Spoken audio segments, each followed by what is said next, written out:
안녕하세요. 이번 시간에는 작업 측정 2에 대해서 공부하도록 하겠습니다. 시각적 표시장치보다 청각적 표시장치를 사용하는 것이 더 유리한 경우는 정보의 내용이 복잡하고 긴 경우, 정보가 공간적인 위치를 다룬 경우, 직무상 수신자가 한 곳에 머무르는 경우는 시각적 표시장치의 특징이죠. 정답은 4번. 수신 장소가 너무 밝거나 암수능이 요구될 경우에는 청각적 표시장치의 특성이죠. 시각장치와 비교하여 청각장치 사용이 유리한 경우는 앞문제에서 공부했죠. 메시지가 길 때, 메시지가 복잡할 때, 정보 전달 장소가 너무 소란할 때는 시각적 표시장치의 특성이지만 정답은 4번. 메시지에 대한 즉각적인 반응이 필요할 때는 청각적 표시장치의 특성이죠. 이 문제는 2009년, 10년도 2회, 16년, 19년, 20년도에 출제된 문제로 빈번하게 출제되는 문제이니 알아두시기 바랍니다.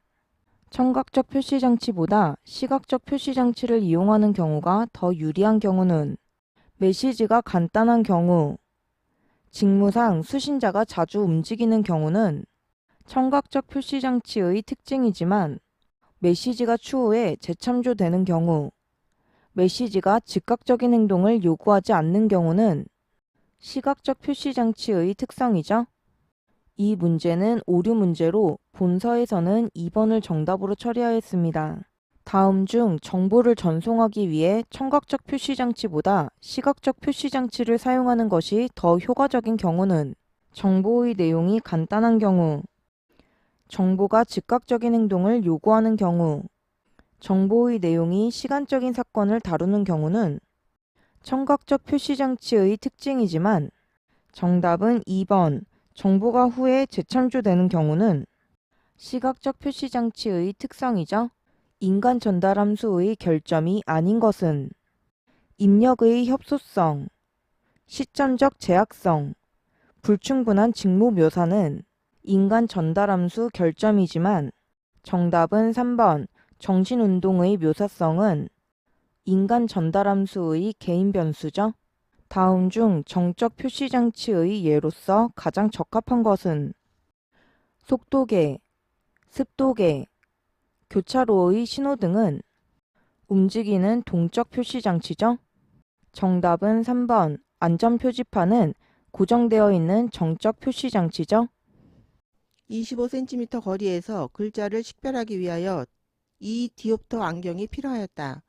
동일한 사람이 1m의 거리에서 글자를 식별하기 위해서는 몇 디옵터의 안경이 필요하겠는가?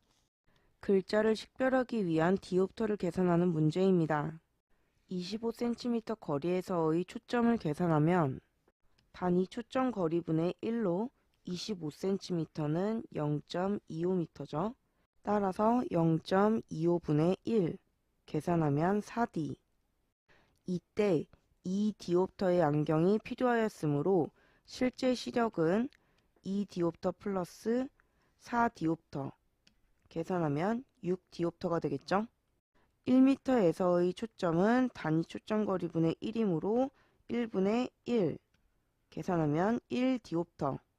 따라서 필요한 안경의 디옵터는 실제 시력 6디옵터에서 1m일 때의 초점 1디옵터를 빼면 5디옵터가 더 필요하겠죠. 정답은 3번 5디옵터. 4m 또는 그보다 먼 물체만을 잘 볼 수 있는 원시 안경은 몇 디옵터인가? 단 명시거리는 25cm로 한다. 원시 안경의 디옵터를 계산하는 문제입니다. 4m 또는 그보다 먼 물체만 잘 볼 수 있으므로 4m일 때의 디옵터를 계산하면 4분의 1, 0.25디옵터죠. 이때 명시거리는 25cm이므로 0.25m에서의 디옵터는 0.25분의 1, 4디옵터죠. 원시 안경의 디옵터를 구해야 하므로 명시거리 25cm일 때의 초점 4디옵터 마이너스 4m 거리를 볼 수 있으므로 0.25디옵터를 빼면은 3.75 디옵터가 되겠죠? 정답은 3번 3.75. 란돌트 고리에 있어 1.5mm의 틈을 5m의 거리에서 겨우 구분할 수 있는 사람의 최소 분간 시력은 약 얼마인가? 최소 분간 시력을 구하는 문제입니다. 시력은 시각분의 1로 구하죠. 시력을 구하기 위해서 시각을 먼저 구해보면 이때 시각은 분간 시력을 구해야 하므로 분 단위로 계산해 볼게요. D. 눈과 글자 사이의 거리 분의 각을 라디안으로 바꾸기 위해서 57.3 곱하기 분으로 바꾸기 위해서 60 곱하기 L. L은 틈 간격으로 계산하죠. 틈 간격과 거리의 단위를 일치시키기 위해서 5m를 밀리미터 단위로 환산하면 5000 분의 57.3 곱하기 60 곱하기 1.5mm 계산하면 1.0314. 따라서 시력은 시각분의 1이므로 1.0314분의 1 계산하면 0.97. 정답은 4번 약 1.0이죠. 눈과 물체의 거리가 23cm, 시선과 직각으로 측정한 물체의 크기가 0.03cm일 때 시각은 얼마인가?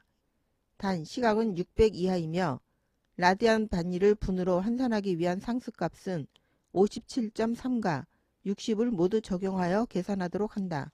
시각을 구하는 문제입니다. 앞 문제에서 공부했죠? 시각을 구하는 공식은 D, 눈과 물체 사이의 거리 분의 시각을 분 단위로 구하기 위해서 각도를 라디안으로 바꾸기 위해 57.3 곱하기 각을 분으로 바꾸기 위해 60 곱하기 L. 시선과 직각으로 측정한 물체의 크기, 틈 간격을 의미하죠. 문제의 조건을 공식에 대입하면 눈과 물체 사이의 거리가 23cm, 23분의 57.3 곱하기 60 곱하기 시선과 직각으로 측정한 물체의 크기가 0.03cm, 0.03 계산하면 4.484. 정답은 3번 약 4.48이 되죠. 일반적인 조건에서 정량적 표시 장치의 두 눈금 사이의 간격은 0.13cm를 추천하고 있다. 다음 중 142cm의 시야거리에서 가장 적당한 눈금 사이의 간격은 얼마인가? 눈금 사이 간격을 구하는 문제입니다. 일반적 조건에서의 정량적 표시장치의 관측거리는 71cm로 정해져 있죠. 이때의 두 눈금 사이의 간격은 0.13cm이므로 142cm의 거리에서의 눈금 사이 간격은 표준 관측거리 71cm 대 그때의 눈금 사이 거리 0.13cm는 측정하는 시야거리 142cm에서의 구하고자 하는 눈금 사이 간격 x가 되겠죠. 비례식에서 내향의 곱은 외향의 곱과 같다. 따라서 71x는 0.13 곱하기 142겠죠. x는 71분의 0.13 곱하기 142 계산하면 0.26cm. 정답은 3번 0.26cm죠. 다음 중 경쾌하고 가벼운 느낌에서 느리고 둔한 색의 순서로 바르게 나열된 것은? 정답은 1번 백색, 황색, 녹색, 자색 순서죠. 다음 중 중추신경계 피로, 정신피로의 척도로 사용할 수 있는 시각적 전멸융합 주파수를 측정할 때 영향을 주는 변수에 관한 설명으로 틀린 것은? 1. 휘도만 같다면 색상은 영향을 주지 않죠? 2. 표적과 주변의 휘도가 같을 때 최대가 되죠? 정답은 3번 조명 강도의 대수치에 선형적으로 반비례가 아니라 비례하죠? 4. 사람들 간에는 큰 차이가 있으나 개인의 경우 일관성이 있죠? 음향기기 부품 생산 공장에서 안전 업무를 담당하는 땡땡땡 대리는 공장 내부에 경보등을 설치하는 과정에서 도움이 될 만한 몇 가지 지식을 적용하고자 한다. 적용 지식 중 맞는 것은 1. 신호대 배경의 휘도 대비가 작을 때는 백색이 아니라 적색 신호가 효과적이죠. 2. 광원의 노출 시간이 1초보다 작으면 광속 발산도는 작은 게 아니라 커야 하죠. 3. 표적의 크기가 커짐에 따라 광도의 역치가 안정되는 노출 시간은 증가가 아니라 감소하죠. 정답은 4번. 배경광 중 전멸 잡음광의 비율이 10% 이상이면 전멸등은 사용하지 않는 것이 좋죠. 경고등의 설계 지침으로 가장 적절한 것은 1. 1초에 한 번씩이 아니라 3에서 10회 정도 전멸시켜야 하죠. 2. 일반 시야 범위는 작업자의 정상 시선의 30도 안에 있어야 하죠. 정답은 3번. 배경보다 2배 이상의 밝기를 사용해야 하죠. 4. 일반적으로 2개 이상이 아니라 하나의 경고등을 사용하는 것이 좋죠. 다음 중 시각적 부호의 유형과 내용으로 틀린 것은 1. 임의적 부호, 주의를 나타내는 삼각형. 정답은 2번. 위험 표지판의 해골과 뼈는 명시적 부호가 아니라 묘사적 부호죠. 3. 묘사적 부호는 도보 표지판에 걷는 사람. 4. 추상적 부호는 별자리를 나타내는 12공도 등이 있죠. 안전 보건 표지에서 경고 표지는 삼각형, 안내 표지는 사각형, 지시 표지는 원형 등으로 부호가 고안되어 있다. 이처럼 부호가 이미 고안되어 이를 사용자가 배워야 하는 부호를 무엇이라 하는가? 정답은 3번. 임의적 부호는 이미 만들어져서 사용하고 있죠. 정보 수용을 위한 작업자의 시각 영역에 대한 설명으로 옳은 것은 1. 안구 운동만으로 정보를 주시하고 순간적으로 특정 정보를 수용할 수 있는 범위는 판별 시야가 아니라 유효 시야죠. 2. 시력, 색판별 등의 시각 기능이 뛰어나며 정밀도가 높은 정보를 수용할 수 있는 범위는 유효 시야가 아니라 판별 시야죠. 3. 보조 시야는 거의 식별이 곤란하고 고개를 돌려야 가능한 범위죠. 정답은 4번. 유도 시야는 제시된 정보의 존재를 판별할 수 있는 정도의 식별 능력밖에 없지만 인간의 공간좌표 감각에 영향을 미치는 범위죠. 다음과 같은 실내 표면에서 일반적으로 추천 반사율의 크기를 맞게 나열한 것은 정답은 3번. 기역, 바닥 20에서 40%, 디귿, 가구 25에서 40%, 리을, 벽 40에서 60%, 니은, 천장 80에서 90% 정도죠.